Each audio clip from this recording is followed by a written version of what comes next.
네, 반갑습니다. 제대로박사TV의 재성욱입니다. 자, 오늘 제대로박사TV에서는 3월 25일 청약제도 개편 사항에 대한 설명을 드리도록 하겠습니다. 가장 핵심적인 부분만 제가 여러분 설명을 드릴 테니까 아마 잘 봐주셔서 앞으로 청약을 넣으실 분들은 꼭 체크해서 당첨되시기를 바랍니다. 먼저 이번 청약제도 개편 사항의 가장 큰 특징을 한마디로 말하면 결혼하고 나서 혼인신고는 이제 청약의 페널티가 아니라 대박이다. 청약 통장을 통해서 당첨될 수 있는 가장 빠른 지름길이 결혼과 혼인신고다라는 것을 미리 말씀을 드리겠습니다. 먼저 배우자의 청약통장 가점제에 있어서 청약통장 가입기간 점수가 가산될 수가 있습니다. 예를 들어서 제가 청약통장 가입기간 점수가 10점이면 와이프 가점 점수를 청약통장 가입기간은 50%를 데리고 와서 3점 이내로 해서 점수를 가져올 수 있습니다. 이걸 다시 한번 설명을 한번 드리면요.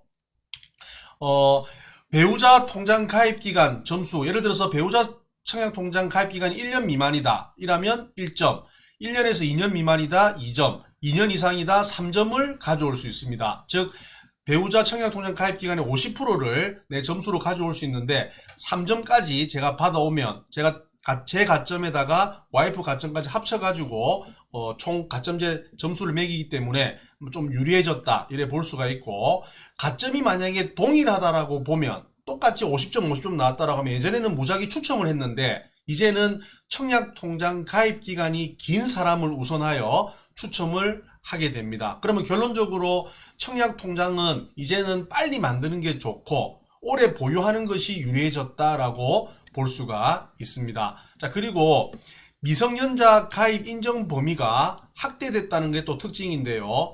기존에는 미성년자 청약통장을 물론 청약통장은 태어나자마자 애들 신청해 줄 수 있는데 청약통장 가입기간 점수가 되는 이제 그 범위는 원래 만 17세 우리나라 고등학교 2학년부터 될 수가 있었습니다. 근데 이거를 만 14세 중학교 2학년 때까지 3년 확대를 했다라고 보면 됩니다. 그래서 미성년자에게도, 그러니까 자녀들 중에서 청약통장을 좀 빨리 가입해서 최대한 청약통장 가점에 있어서 유리한 고지를 점령해야 된다라고 말씀드리고 싶습니다. 그래서 결론적으로 이제는 고등학교 2학년이 아닌 중학교 2학년 만 14세부터 청약통장의 인정 범위가 시작된다라고 보면서 이제 많은 좀 젊은 학생들도 이제 통장을 만들어야 된다라는 게 이번 어떤 제도 개편의 가장 큰 특징이라고 볼 수 있고요. 그 다음 다자녀 특별공급 자격 기준이 완화가 되는데요. 아마 이건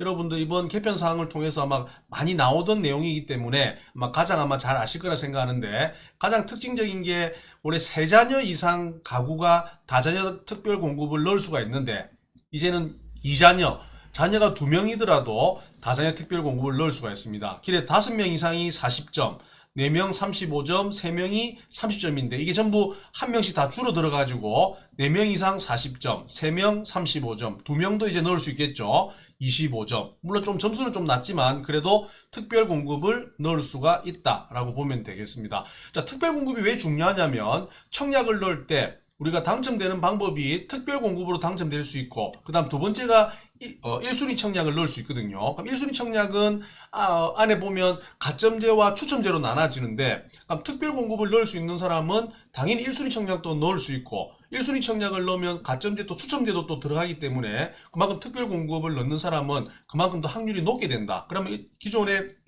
2자녀를 두고 계시는 분은 다자녀 특별공급을 넣을 수가 없는데 이제는 넣을 수 있게 되니까 이제 혜택이 많이 늘어난다라고 보시면 되겠습니다. 자, 그리고 신생아 우선 공급 신설, 이게 이제 특별공급에 있어서 새롭게 이제 나타난 제도인데요.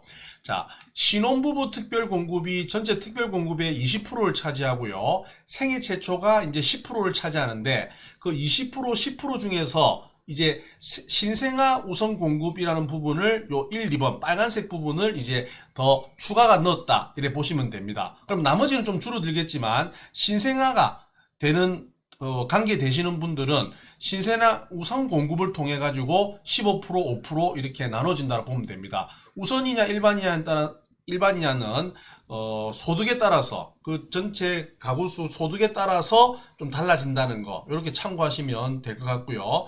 입주자 모집 공고 기준 2년 이내에 출생한 자녀, 임신하고 입양 포함됩니다. 신생아 우선 일반 공급 청약이 가능해졌다라고 보면 되겠습니다. 자, 그러면 신생아 우선 공급, 특별 공급은 어떤 분들이 신청할 수 있냐라고 하면 입주자 모집 공고일, 예를 들어서 입주자 모집 공고일이 금요일 날 나온다라고 하면 그 날을 기준으로 해서 2년 이내에 출생한 자녀가 있는 무주택 세대 구성원이면 신생아 특별 공급을 넣을 수가 있다라고 보면 되겠습니다. 자, 그러면 신생아 특별 공급은 그러면 이제 사람들이 이제 고민을 하게 될 겁니다. 나는 신혼부부 특별 공급도 넣을 수 있고 생애 최초 특별 공급도 넣을 수 있고 그 다음에 신생아 특별 공급도 넣을 수가 있는데 나는 어디를 넣어야 될 것이냐 라고 판단해 봤을 때 저는 만약에 소득이 낮고 미성년 자녀 수가 많다, 그리고 주택이 건설되는 지역에 거주한 기간이 길고 청약통장 납입 횟수가 많다 라고 하면 신생아 특별 공급이 훨씬 유리할 수가 있다 라고 볼 수가 있습니다. 특히 신혼부부 특별 공급은 아기가 없어도 청약을 넣을 수가 있지만 신생아 특별 공급은 입주자 모집 공고일 기준 2년 이내에 출생한 또는 임신한 이런 자녀가 있어야 되기 때문에 아무래도 신생아 특별 공급이 우선될 수가 있다라고 볼 수가 있습니다. 그래서 아무래도 생애 최초 같은 경우에는 그러니까 전체적인 어떤 특별 공급에 있어서의 파이를 봤을 때 아기가 있는 사람보다는 아기가 없는 사람이 훨씬 신혼부부 중에 많기 때문에 아기가 있으신 분들은 이제는 신생아 특별 공급을 신청하시는 것이 훨씬 유리할 가능성이 저는 있다라고 볼 수가 있습니다. 그래서 신생아 특별 공급, 이게 이제 새롭게 나온 부분이기 때문에 신생아 특별 공급을 통해 당첨이 되시는 분들은 아마 이번에 정부에서 발표했던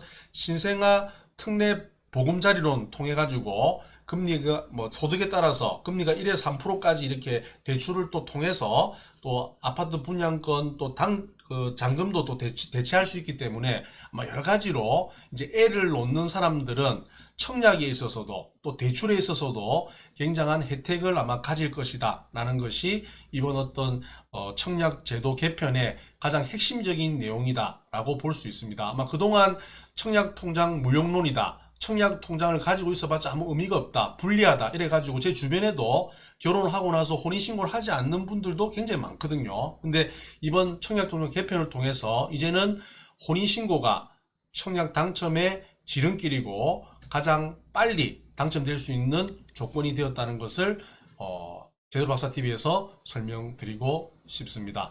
자, 오늘 제대로박사TV에서는 청약 제도 개편에 대한 핵심적인 내용에 대한 부분들을 설명드렸습니다. 감사합니다.